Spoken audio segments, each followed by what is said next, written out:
આજનો teaching point છે active voice and passive voice of the perfect past tense, એટલે કે પૂર્ણ ભૂતકાળનું એક્ટિવ વોઇસનું પેસિવ વોઇસમાં કઈ રીતના રૂપાંતર કરવું એના વિશેની સંપૂર્ણ અને સચોટ માહિતી આજે આપણે આ વિડિયો લેક્ચરની અંદર આપણે મેળવવાની છે. તો સામાન્ય રીતે અગાઉ પણ આપણે ઘણા બધા વિડિયો લેક્ચર છે તમે નિહાળેલા જ છો.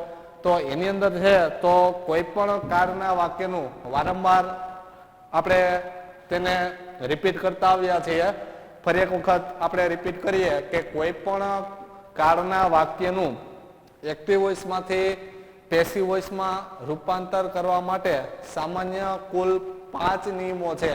જે 5 નિયમો છે જો એ આપણને ખ્યાલ હોય તો આપણે કોઈ પણ કાળના વાક્યનું એક્ટિવ વોઇસમાંથી પેસિવ વોઇસમાં રૂપાંતર કરી શકીએ છીએ. જે આવા નિયમો આગળના ટેન્સની અંદર આપણે શીખા એની અંદર વારંવાર આપણે રિપીટ છે એ કર્યા છે. ફરી એક વખત એ નિયમોને પુનઃ આપણે યાદ કરતા અને ફરીથી એ નિયમોને પુનઃ આપણે ગ્રહણ કરતા તો એનો પહેલો નિયમ છે કે વાક્યની અંદર કર્તાના સ્થાને કર્મ મૂકવું. કે કોઈ પણ કાળના વાક્યને એક્ટિવ વોઇસમાંથી પેસિવ વોઇસમાં રૂપાંતર કરવું હોય તો પહેલો નિયમ શું છે તો કે કર્તાના સ્થાને કર્મ મૂકવું. ત્યારબાદ બીજો નિયમ છે વાક્યના કાળ અને કર્તા અનુસાર વધારાનું એક ક્રિયાપદ મૂકવું. ત્રીજો નિયમ છે પેસિવ વોઇસ વાળા વાક્યમાં હંમેશા મુખ્ય ક્રિયાપદનું ભૂતકૃદંતનું રૂપ મૂકવું. ચોથો નિયમ છે ભૂતકૃદંતના રૂપ પછી બાય પ્રેપોઝિશન મૂકવું. અને છેલ્લો અને અંતિમ નિયમ છે કે કર્મના સ્થાને કર્તા મૂકવો. તો આ 5 નિયમો દરેક કાળની અંદર લાગુ પડે. જે કોઈ પણ કાળનું એક્ટિવ વોઇસનું વાક્યને આપણે પેસિવ વોઇસમાં રૂપાંતર કરવું છે તો આ 5 સામાન્ય નિયમો છે એ બધા કાળના વાક્યની અંદર લાગુ પડે. તો આ 5 નિયમો ફરીથી યાદ રાખજો. ત્યારબાદ પછીનો આપણો પોઈન્ટ આવશે કે જો વાક્યમાં કર્તા તરીકે નામને બદલે સર્વનામ આપેલું હોય તો સર્વનામમાં કઈ રીતના આપણે ફેરફાર છે કરવા. તો જો વાક્યમાં કર્તા તરીકે સર્વનામ આય આપેલું હોય તો એનું મી કરી નાખવાનું. જો વાક્યમાં કર્તા તરીકે સર્વનામ વી આપેલું હોય તો એનું પેસિવ વોઇસમાં અસ થઈ જશે. જો વાક્યમાં કર્તા તરીકે સર્વનામ યુ આપેલું હશે તો યુનું યુ જ રહેશે, તેમાં કોઈ ફેરફાર થશે નહીં. જો વાક્યમાં કર્તા તરીકે સર્વનામ હી આપેલું હશે તો એનું આપણે હિમ કરવું પડશે. જો વાક્યમાં કર્તા તરીકે સર્વનામ સી આપેલ હશે તો સી નું આપણે હર કરવું પડશે. જો વાક્યમાં કર્તા તરીકે સર્વનામ ઈટ આપેલું હશે તો ઈટ નું ઈટ જ રહે, એમાં પણ કોઈ ફેરફાર થશે નહીં. અને જો વાક્યમાં કર્તા તરીકે સર્વનામ ધ્યેય આપેલું હશે તો ધ્યેયનું શું થઈ જાય ધેમ. તો આ રીતના વાક્યની અંદર કર્તા તરીકે વાક્યની શરૂઆત જો સર્વનામથી થઈ હોય તો આપણે આ નિયમોને અનુસરવાના છે. પરંતુ જો વાક્યની શરૂઆત કોઈ પણ નામથી થઈ હોય તો નામનું નામ જ રહેશે, નામમાં કોઈ ફેરફાર થશે નહીં. હવે આ ટોપિકને આપણે આગળ ધપાવતા એનો જે બીજો નિયમ છે વાક્યના કાળ અને કર્તા અનુસાર વધારાનું ક્રિયાપદ મૂકવું એ આપણા માટે ખૂબ જ અગત્યનો છે. જે આપણે બોર્ડ પર એને સમજવાનો પ્રયત્ન કરીએ કે પૂર્ણ ભૂતકાળનું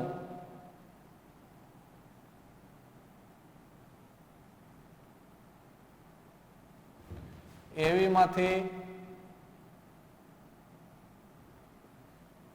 પીવીમાં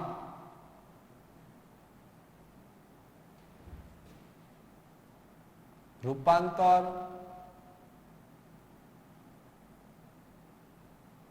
કરતી વખતે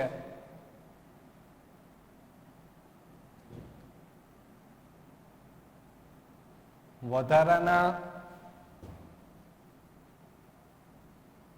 ક્રિયાપદ તરીકે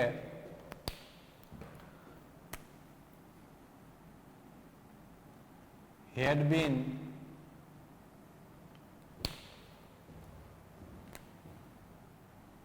મૂકવામાં આવે છે.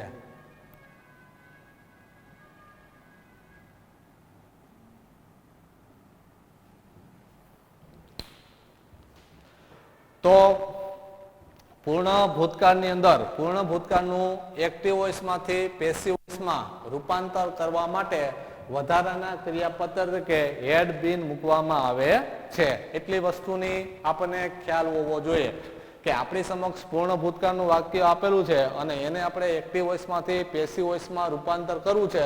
તો વધારાના ક્રિયાપદ તરીકે હેડ બીન આ આપણને યાદ રહેવું ખૂબ જ જરૂરી છે.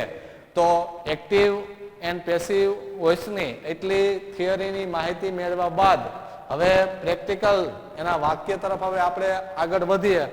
તો એનો આપણો પહેલો પોઈન્ટ આવશે કન્સ્ટ્રક્શન ઓફ પેસિવ વોઇસ.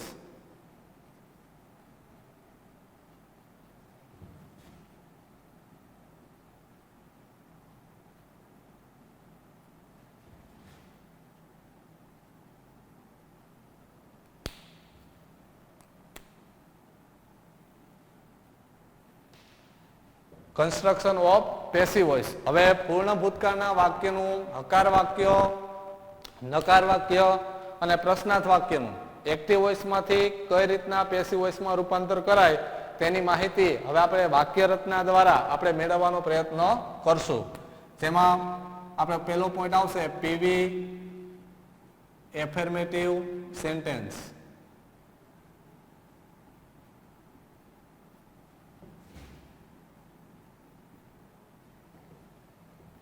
જેનું ગુજરાતી થશે પીવી હકાર રચના.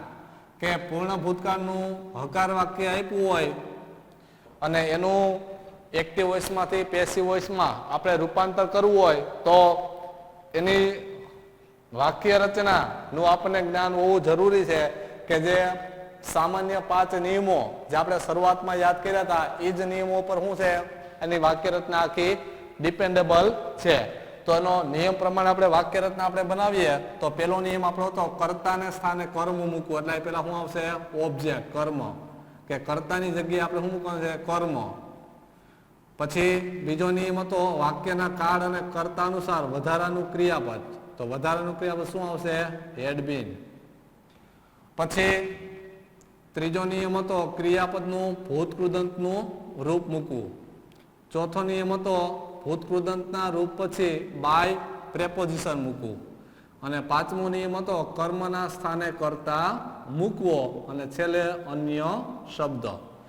તો આ રીતના પૂર્ણ ભૂતકાળનું હકાર વાક્ય એક્ટિવ વોઇસમાં આપેલું હોય અને એનું આપણે પેસિવ વોઇસમાં રૂપાંતર કરવું હોય તો આ વાક્ય રચના મુજબ છે આપણે એનું પેસિવ વોઇસમાં રૂપાંતર છે તે આપણે કરી શકીએ. હવે એને આપણે ઉદાહરણ દ્વારા છે આપણે સમજવાનો પ્રયત્ન કરીએ.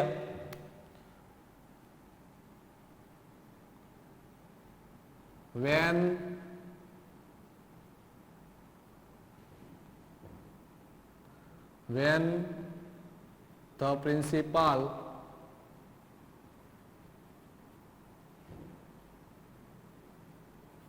came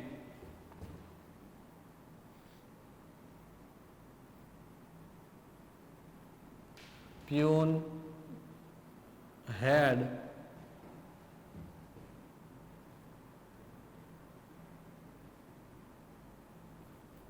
cleaned the office. When the principal came, Pune had cleaned the office. તો આની અંદર વિદ્યાર્થી ખાસ એક વસ્તુની નોંધ લીધો કે ભાઈ પૂર્ણ ભૂતકાળની અંદર આગળના વિડીયો લેક્ચરની અંદર આપણે જોયું હતું કે પૂર્ણ ભૂતકાળની અંદર બે કાળ જોવા મળે છે, જેમાં એક વાક્યનો કાળ પૂર્ણ ભૂતકાળ હોય છે, જ્યારે બીજા વાક્યનો કાળ કેવો હોય છે સાદો ભૂતકાળ. પણ પૂર્ણ ભૂતકાળના વાક્યનું એક્ટિવ વોઇસમાંથી પેસિવ વોઇસમાં રૂપાંતર કરતી વખતે આપણે માત્ર ને માત્ર પૂર્ણ ભૂતકાળના વાક્યનું પેસિવ વોઇસ કરવાનું છે, સાદા ભૂતકાળના વાક્યનું પેસિવ વોઇસ કરવાનું નથી. એટલે સાદા ભૂતકાળનું વાક્ય ગમે ત્યાં હોય એ આપણે એમ રાખી દેવાનું છે, એમાં આપણે કોઈ ફેરફાર કરવાનો નથી. જે વાક્યની અંદર તમને હેડ જોવા મળે એ જ વાક્યનું આપણે પેસિવ વોઇસ કરવાનું છે. એટલે કે જે વાક્યનો કાળ પૂર્ણ ભૂતકાળ છે એનું જ આપણે પેસિવ વોઇસ કરવાનું છે.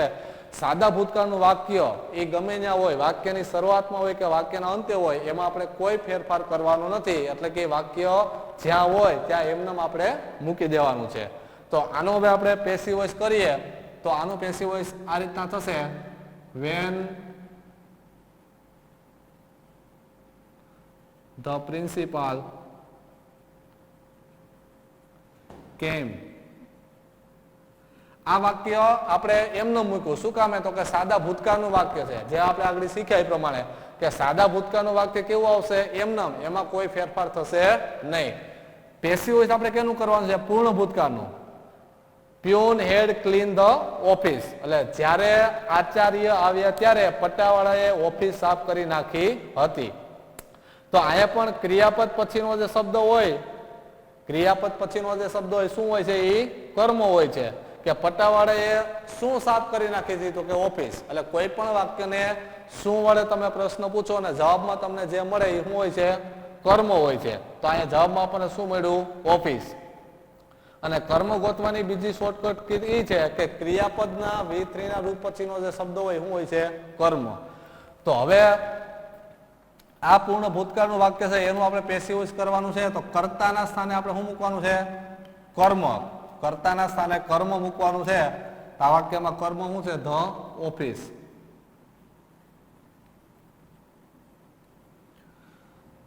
ત્યારબાદ વધારાનું ક્રિયાપદ આવશે હેડ બીન. ક્રિયાપદનું V3. તો આ પણ પૂર્ણ કાળ છે. તો આની અંદર પણ છે ક્રિયાપદનું V3 ઓલરેડી આપેલું જ છે. એક્ટિવ વોઇસ વાળા વાક્યમાં જ ક્રિયાપદનું V3 નું રૂપ આપેલું હોય છે. એ આપણે ક્યાં લઈ લેવાનું છે? નીચે. Clean by. હવે અહીં કર્તા તરીકે નામ છે એટલે શું આવશે? નામનું નામ. તો આ રીતનાનું પેસિવ વોઇસ બનશે. when the principal came the office had been cleaned by peon. બીજું ઉદાહરણ આપણે જોઈએ.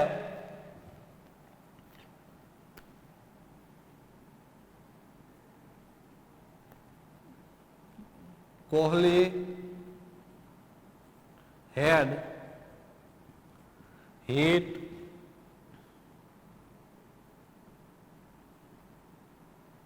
century before I switch on TV. Kohli had hit a century before I switch on TV. મેં ટીવી ચાલુ કરી તે પહેલા કોહલીએ સદી ફટકારી દીધી હતી. તો આમાં પણ આપણે સેમ ટુ સેમ પૂર્ણ ભૂતકાળનું વાક્ય છે એનું જ આપણે પેસિવ વોઇસ કરવાનું છે. સાદા ભૂતકાળનું વાક્ય આપણે એમનેમ રાખવાનું છે. તો જે વાક્યની અંદર હેડ શબ્દ જોવા મળે વાક્યનો કાળ કેવો હોય? પૂર્ણ ભૂતકાળ. એનું જ આપણે પેસિવ વોઇસ બનાવવાનું છે. તો કોહલીએ શું ફટકારી દીધો હતો? તો કે સેન્ચુરી. તો કે સદી. તો આ વાક્યની અંદર એ સેન્ચુરી છે કર્મ બનશે. એ ક્યાં આવશે? વાક્યની શરૂઆતમાં. એ સેન્ચુરી પછી વધારાનું ક્રિયાપદ આવશે હેડ બીન. હિટ. હવે હિટ છે એના ત્રણેય રૂપ સરખા જ થાય. હિટ હિટ હિટ એટલે અહીં શું આવશે? હિટ જ. Hit by Kohli. હવેનું વાક્ય છે before I switch on TV. એ વાક્ય કેવું આવશે? એમનેમ. Before I switch on TV. તો આ રીતના હકાર વાક્યનું એક્ટિવ વોઇસમાંથી કઈ રીતના પેસિવ વોઇસમાં રૂપાંતર થાય તેની માહિતી આપણે મેળવી. ત્યારબાદ એનો બીજો પ્રકાર આપણે જોશું negative sentence.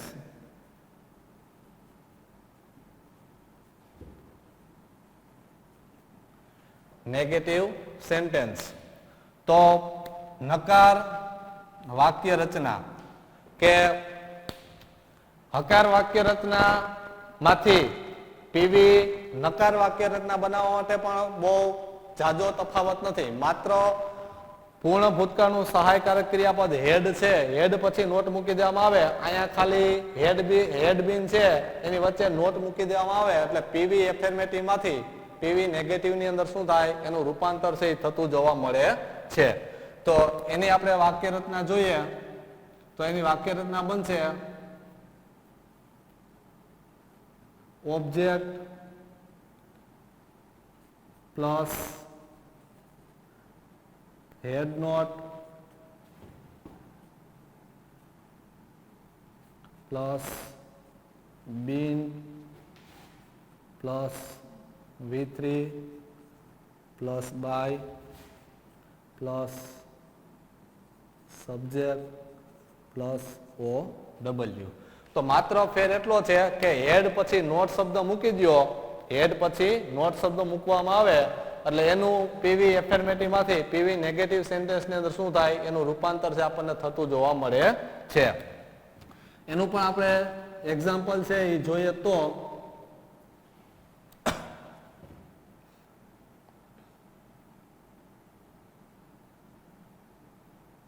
I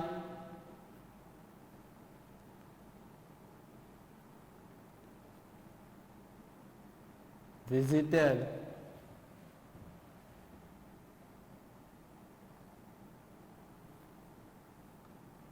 Agra after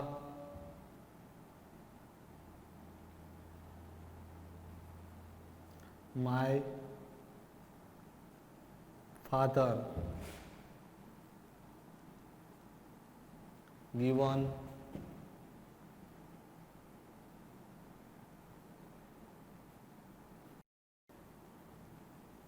permission.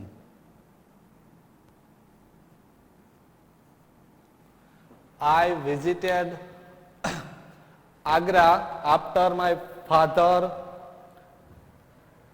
had not given permission. તો આ વાક્યની અંદર પણ આપણે છે વચ્ચે અહીંયા હેડ નોટ છે આપણે મૂકવું પડશે.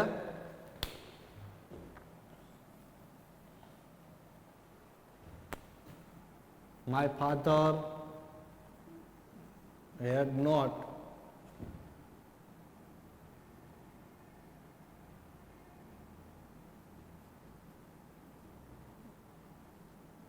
given permission.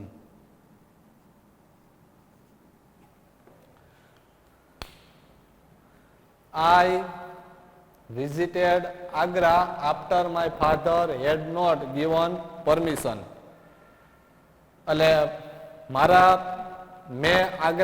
મારા પિતાજીએ મને મંજૂરી ન આપી તે પછી મેં આગ્રાની મુલાકાત લીધી હતી. તો આની અંદર પણ છે વાક્યનો કાળ પૂર્ણ ભૂતકાળ છે એનું જ આપણે પેસિવ વોઇસ કરવાનું છે. સાદા ભૂતકાળનું વાક્ય આપણે કેવું રાખવાનું છે, એમનેમ જ રાખવાનું છે. તો આઈ વિઝિટેડ આગ્રા આફ્ટર આ લગનનું વાક્ય એમનેમ જ આવશે. શું કામે તો કે વાક્યનો કાળ કયો છે, સાદો ભૂતકાળ. હવેનું જે વાક્ય છે એનું આપણે પેસિવ વોઇસ કરવાનું છે. તો V3 ના રૂપ પછીનો જે શબ્દ હોય એ કર્મ હોય છે. તો અહીંયા પરમિશન શું છે, એ કર્મ છે, એ આપણે પહેલા મૂકવાનો આવશે. તો પરમિશન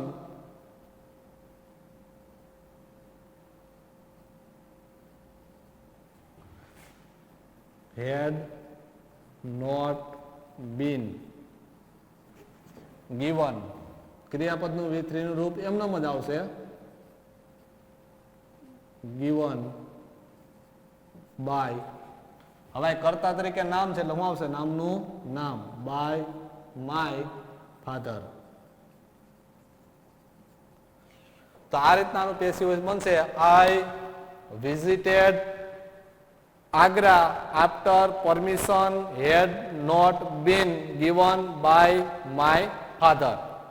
એનું વધારાનું એક એક્ઝામ્પલ છે આપણે જોઈએ તો when I went to school When I went to school, teacher had not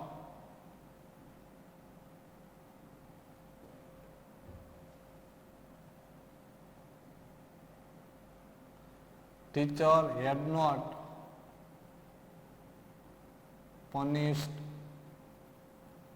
me. When I went to school, teacher had not punished me. આનું ગુજરાતી થશે જ્યારે હું સ્કૂલે ગયો ત્યારે શિક્ષકે મને સજા કરી ન હતી. તો આની અંદર એ પૂર્ણ ભૂતકાળનું વાક્ય છે એનું જ આપણે પેસિવ વોઇસ કરવાનું છે. સાદા ભૂતકાળનું વાક્ય આપણે કેવું રાખવાનું છે? એમનેમ. તો જે વાક્યની અંદર હેડ જોવા મળે એ વાક્યનો કાળ પૂર્ણ ભૂતકાળ હોય, એના પછીનો વાક્યનો કાળ કેવો હોય? સાદો ભૂતકાળ. તો આનું આપણે પેસિવ વોઇસ કરીએ તો when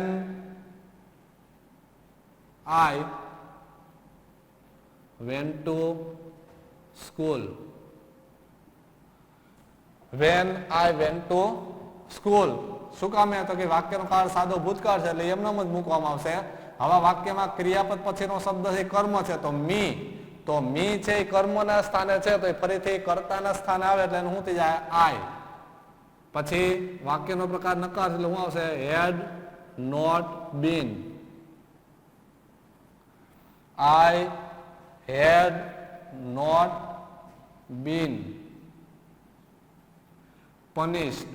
V3 નું રૂપ આપેલું જ હોય એ જ આપણે લખવાનું હોય. punished by. હવે કર્તા તરીકે નામ છે તો નામનું શું આવશે?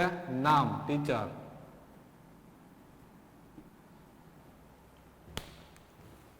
When I went to school, I had not been punished by teacher. તો પૂર્ણ ભૂતકાળના નકાર વાક્યનું એક્ટિવ વોઇસમાંથી પેસિવ વોઇસમાં કઈ રીતના રૂપાંતર થાય તેના પણ બે ઉદાહરણ દ્વારા આપણે માહિતી મેળવી. ત્યારબાદ વાક્યનો અંતિમ અને છેલ્લો પ્રકાર પ્રશ્નાર્થ વાક્ય કે પૂર્ણ ભૂતકાળનું પ્રશ્નાર્થ વાક્યનું એક્ટિવ વોઇસમાંથી પેસિવ વોઇસમાં કઈ રીતના રૂપાંતર થાય તેની માહિતી હવે આપણે મેળવીશું.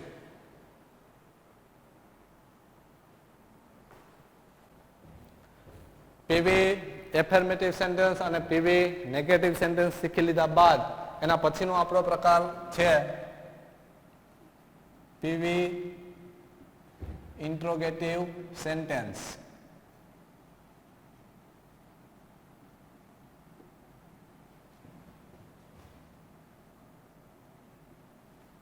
પીવી પ્રશ્નાર્થ રચના. હવે પૂર્ણ ભૂતકાળના વાક્ય પ્રશ્નાર્થ વાક્યનું એક્ટિવ વોઇસમાંથી પેસિવ વોઇસમાં કઈ રીતના રૂપાંતર કરવું તો તેની પણ વાક્ય રચના મુજબ આપણે ગ્રામરના નિયમ અનુસાર એક્ટિવ વોઇસમાંથી પેસિવ વોઇસમાં રૂપાંતર છે તે આપણે કરી શકીએ. કે પ્રશ્નાર્થ વાક્યની વાક્ય રચનાની માહિતી છે હવે આપણે મેળવવાનો પ્રયત્ન કરીએ તો એનું પેસિવ વોઇસ આપણે કરવું હોય તો પહેલા આવશે હેડ.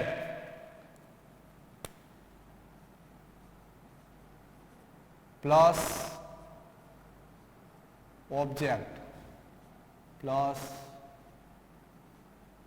બીન plus V3 plus by plus subject plus OW અને પ્લસ ક્વેશ્ચન માર્ક. તો પૂર્ણ ભૂતકાળના વાક્યનું પૂર્ણ ભૂતકાળના પ્રશ્નાર્થ વાક્યનું એક્ટિવ વોઇસમાંથી પેસિવ વોઇસમાં રૂપાંતર કરવા માટે સૌપ્રથમ વાક્યની શરૂઆતમાં હેડ મૂકવામાં આવશે, ત્યારબાદ કર્મ ગોતી અને કર્મ મૂકવામાં આવશે, ત્યારબાદ વધારાનું ક્રિયાપદ બીન મૂકવામાં આવશે, ક્રિયાપદનું V3 બાય પ્રેપોઝિશન કરતા અન્ય શબ્દ અને ક્વેશ્ચન માર્ક. આ રીતના પ્રશ્નાર્થ વાક્યનું પેસિવ વોઇસમાં રૂપાંતર છે તે કરવું પડશે. હવે એક્ઝામ્પલ દ્વારા છે આપણે એને સમજીએ તો had C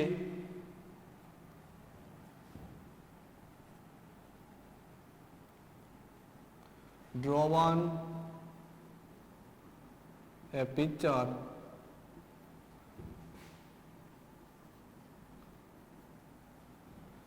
before you cold.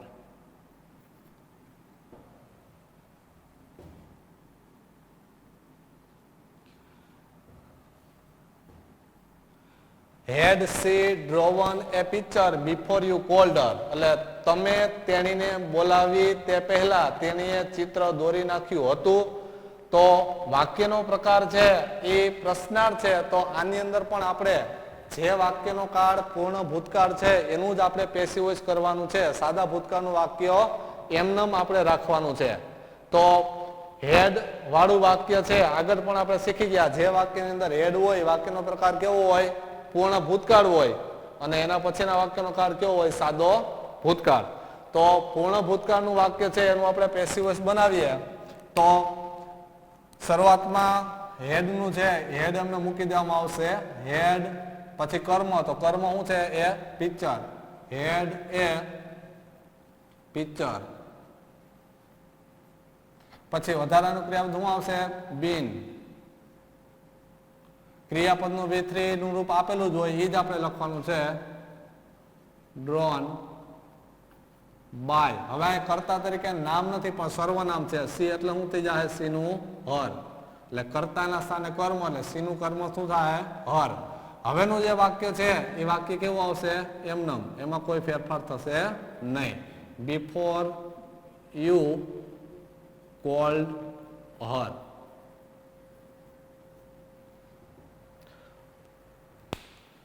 તો આનું પેસિવ વોઇસ આપણે જોઈએ તો આ રીતના બનશે. Had a picture been drawn by her before you called her. તો આ રીતના પૂર્ણ ભૂતકાળનું વાક્ય છે એનું જ આપણે પેસિવ વોઇસ કરવાનું હોય છે. સાદા ભૂતકાળનું વાક્ય એમનેમ રાખવાનું હોય છે. ત્યારબાદ વધારાનું આપણે બીજું એક્ઝામ્પલ આપણે જોઈએ તો